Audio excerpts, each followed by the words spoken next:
Welcome to the Deep Dive. We're here to unpack complex info and give you the key takeaways. Today, we're taking a close look at a company really making waves in aquatic animal feed. That's TFM, Thai Union Feedmill.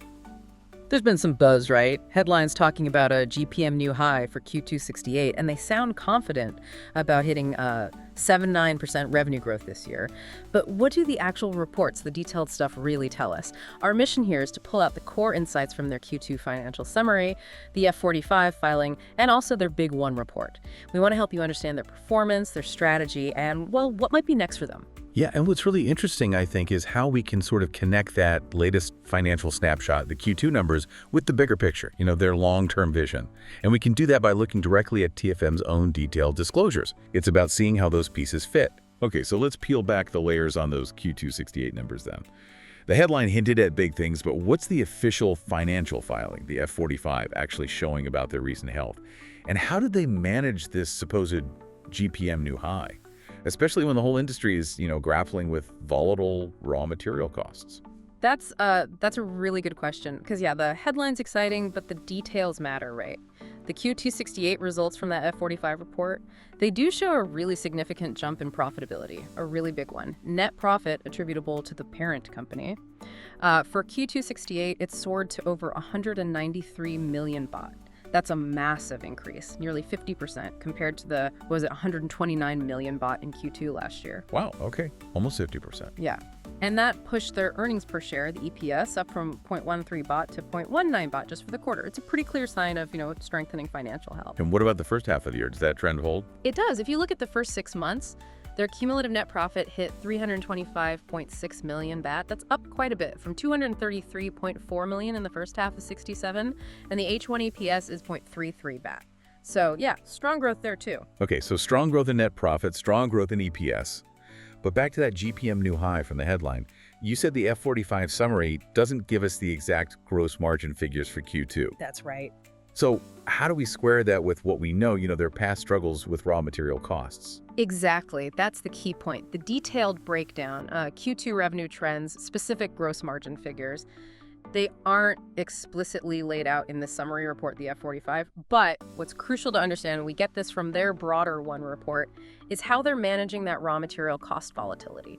Because historically, that's been a major headache for them, hasn't it? Influenced by global supply, demand, even climate stuff. Right. I remember seeing their margins squeezed before. Yeah, exactly. Like their gross profit margin dropped significantly from 16.6% in 2020 down to 10.4% in 2021. Big hit. So while we don't have the specific Q268 GPM number here, their strategy to mitigate this risk is really the important part.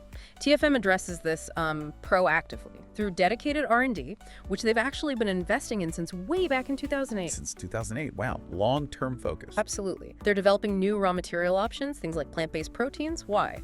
To reduce their reliance on those fluctuating commodities like fish meal. So this isn't just, innovation for innovation's sake. It's a strategic shield. It's essentially future-proofing their margins against those exact cost swings that hurt them before. And it also helps with logistics optimization by diversifying where they source from. That R&D focus, especially on plant-based proteins, sounds really smart, a way to stabilize their costs. Okay, so beyond the financials, what else has TFM been up to operationally? How are they expanding, optimizing, making this growth happen on the ground? Yeah, this is where you really see their strategic foresight, I think. Their operational moves show a clear commitment to both growth and efficiency. Let's talk international expansion first. They've been very active. Take Indonesia, their subsidiary there, PT Thai Union Charisma Lestari TUKL for short. They set it up in 2018, and it started commercial operations in Q1 of 2022. Okay. And it's got a pretty substantial shrimp feed capacity, 36,000 tons per year. But it's not a solo thing, it's actually a strategic partnership. TFM holds 65%. They partnered with a major local player, a frozen food processor and shrimp farm operator, and also India's Avanti Group. It shows they really recognize Indonesia's huge potential in aquaculture growth, and they're leveraging local expertise. Smart partnership model. And it's not just Indonesia, is it? I think I read something about Pakistan too. Yeah. And are they moving beyond just shrimp feed? How significant is that diversification? Precisely. Good points. They have also expanded into Pakistan. That's with AMG Thai Union Feedmill. It's a joint venture formed back in January 2021, where TFM holds 51%. And that venture is pretty broad. It covers feed production, yes, but also shrimp and fish farming and even seafood processing. So it shows a wider strategy, right? Yeah. Integrating across the value chain in these key growth markets. Okay, integrating the value chain. Interesting. And yes, you're spot on about diversification. TFM has actively worked to optimize its production base. Back in early 2019, they made a strategic move into land animal feed, poultry and swine feed specifically. Now, this wasn't just about finding new customers. It was actually a really clever way to boost the utilization rate of their existing machinery. Get more out of what they already have. Exactly, making the whole operation more efficient. As of Q2 2021 data, their total production capacity was 273,000 tons per year. And that's segmented across shrimp, fish, and now land animal feed too. That is a smart way to maximize assets. What about the actual production itself? Are they using modern tech to stay competitive? Oh, absolutely. Their operational excellence is really built on two things: their long experience, over 21 years now, and adopting modern tech. We're talking fully automated production lines, computer-controlled for precision, and crucially, traceability. They can track every single batch. They also use robotic systems for managing their finished goods inventory. Spots, huh? Yep. And that's coupled with application-based inventory management systems. It all just reflects this deep focus they have on efficiency, on consistency, and really tight quality control through the whole process. It's about using technology to be more productive, more reliable. Sounds like they're really building a solid foundation for, sustained growth. Yeah. So what does all this mean looking forward? What's TFM's roadmap for the next couple of quarters and beyond? What are they planning to keep this momentum going based on that Q2 management guidance and the one report? Well, looking ahead, their plans seem pretty clear. A big chunk of the money they raised in their IPO, 250 million baht specifically, is earmarked for that Indonesian expansion we talked about, TUKL. They're planning to add 2 more aquatic animal feed production lines there, targeting completion by 2023. That would boost TUKL's capacity by another 36,000 tons per year. So, doubling down on Indonesia. That's a serious capital expenditure plan. Are they also looking at, say, more partnerships or developing totally new types of feed? They seem pretty active on the innovation front. They really are. Their investment policy explicitly talks about growth through direct investments or joint ventures, strategic partners in relevant markets. The focus is clearly on setting up production bases in new countries. Why? To be more competitive, cut down on logistics costs, just like we saw with Indonesia and Pakistan. But, importantly, they don't just leap in. They stress doing thorough due diligence, first market potential, economic conditions, regulations to manage the risks. Makes sense. Due diligence is key. And yes, on the new product front, they are continuously investing in R&D, creating new feed formulas. Part of that is reducing reliance on those traditional, often volatile ingredients like fish meal and fish oil, using sustainable alternatives. We talked about the plant proteins. But they're also developing specialized feeds for a wider range of species, things like sea bass, climbing perch, even crabs. That allows them to capture new market segments, meet different demands. That innovation keeps them competitive. So a clear roadmap. Expansion, innovation, careful partnerships. How does this all stack up for investors? What should someone looking at TFM stock be considering, given their strategy and financial health? Yeah, that's the crucial question, isn't it? Now, like we said, specific institutional target prices or analyst views for Q268 aren't in these public docs we have, but we can definitely piece together the factors that likely influence how investors see them and look at their overall financial health indicators. Ownership structure, for one thing, is pretty significant. Thai Union Group, TU, holds a dominant 51% stake. They're the biggest shareholder by far. Okay, TU has a big stake. And the founding Bumiputera family still holds a substantial 19.2%. That kind of strong foundational ownership can often signal stability, alignment of interests. Long-term investors tend to like that. Right, stability's good. What about their market standing and just how they run the business day to day? Does that build confidence? Well, market presence seems solid.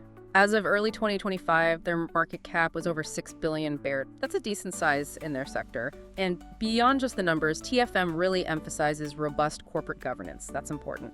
They stick to international standards, ISO, HACCP. They're even FDA registered for the US market. Their internal controls. Based on the COSO 2013 framework, globally recognized and regularly audited. Plus, they have a key policy about transparency and related party transactions, making sure everything's fair, arm's length, all these things. Yeah, they definitely help build investor confidence. It signals a well-managed, reliable company. Okay, digging a bit deeper now into overall financial stability, what did those 2021 highlights in the one report tell us about their financial health? Right, the 2021 figures give us some useful indicators. Profitability-wise, their return on capital employed, ROCE, was 7.5%, basically how well they use their invested money to make profit. Return on equity, ROE, was 11.9%. That's a decent return for shareholders. And return on assets, ROA, was 7.5%. Now, it is worth noting these metrics were actually down from 2020. Ah, okay. Why was that? Primarily because of that impact from rising raw material costs on their margins that year. We saw that dip in GPM in 2021. Right, those raw material costs again. Okay, so profitability took a hit in 21. What about their debt levels, cash flow? Were they sound there? Absolutely. On the debt front, they looked very solid. Their debt-to-equity ratio in 2021 was really low, just 0.2 times. That indicates very comfortable financial leverage. They aren't relying heavily on borrowing. 0.2 times DE is very low. Yeah, very conservative. And that position got even stronger after their IPO, which significantly boosted shareholders' equity up over 62% to more than 2.4 billion baht. Now, while their overall liabilities actually decreased because they paid back some short-term loans, they did strategically take on some new long-term debt, but that was specifically to fund that crucial TUKL expansion in Indonesia. Okay, so strategic use of debt for growth and cash flow. They maintained positive cash flow from operations, recorded about 302.7 million baht in 2021, though a substantial chunk of cash was used for investment activities, especially pumping money into that Indonesian subsidiary. But that makes sense, right, given the expansion plans? Yeah, aligns with the strategy. Okay, connecting all this back to the bigger picture. TFM's long-term viability, it's not just about the financials, is it? What about their commitment to things like sustainability and their people? That feels increasingly important, especially in aquaculture. You've absolutely hit on a critical point there. TFM's commitment to sustainability and human capital, it's a really significant part of their long-term strategy.